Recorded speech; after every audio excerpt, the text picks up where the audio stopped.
50 years ago today, a United States spy plane flew over Cuba and returned with photographic evidence that the Soviet Union had installed nuclear missiles on the island.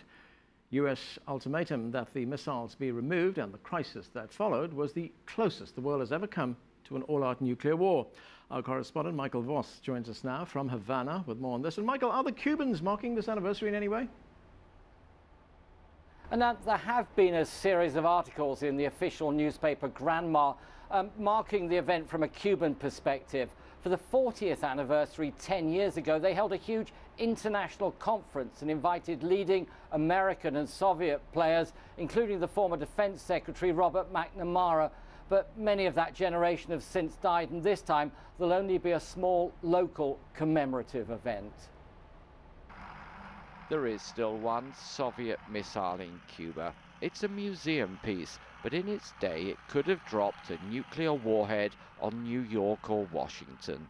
To this day, many Cubans maintain that they were there only for self-defense. La culpa fundamental recae en el gobierno de Estados Unidos. I think the fundamental blame lies with the United States.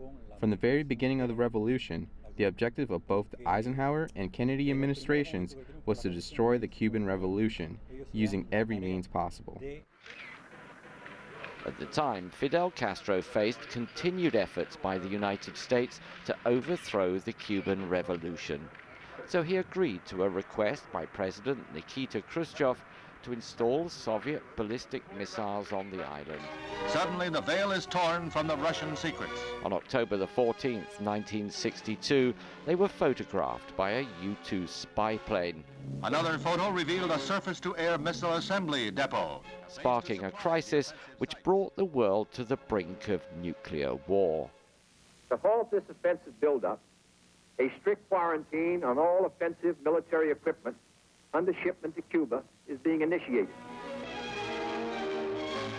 President Kennedy opted for a naval blockade instead of a military invasion.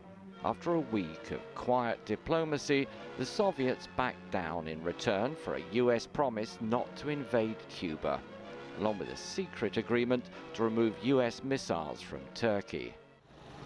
50 years on, and US-Cuban relations remain one of the last vestiges of the Cold War.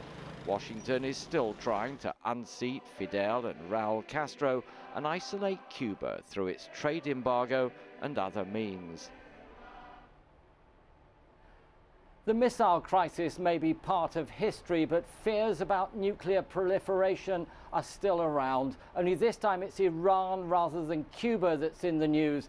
And there continue to be divisions about how to react. Some want to bomb Iran, others want to let sanctions and diplomacy run their course. Anand. Michael, getting back to that Cuban Missile Crisis, we've learned a lot over the past 50 years about what happened. We also didn't know a lot, but the Kennedy Library has recently released quite a few classified, or rather declassified, documents, some of it relating to the missile crisis. Have we learned anything new from these documents? It's more about the way people reacted in some ways. We have a written paper from President Kennedy, 2 columns, one listing the pros and the people in favor of an attack on Cuba, the other column for a blockade. It looks like the decision was close. There's also, from a couple of years later, a CIA document about a suggestion of a mafia plot to assassinate Fidel Castro for $150,000. Perhaps the most interesting revelations come from documents that have been released in Russia. Cuba, as well as the ballistic missiles, also had tactical battlefield nuclear weapons on the island, and the Americans didn't know about it. This week we learn that Fidel Castro wanted those weapons to stay in Cuba afterwards to give them a independent, if you like, nuclear deterrent, and the Russians wouldn't let them. Well, interesting point you make there, because we know what happened in the standoff between President Kennedy and Secretary Khrushchev, but what role, if any, did Fidel Castro have in this? Well, it was Khrushchev who proposed the missiles, not Fidel Castro. He wanted a treaty saying that any attack on Cuba would be an attack on the Soviet Union. And then when you had those secret negotiations going on between Moscow and Washington, Cuba was completely in the dark. And when it finally when the compromise was reached, Fidel Castro was furious. He felt he'd been deceived. He felt he'd been let down. They had other requests. Cuba wanted, for example, an end to the trade embargo and the return of the Guantanamo naval base. And they really were quite angry with the Russians over this. Okay, Michael, thanks. Michael Voss there from Havana.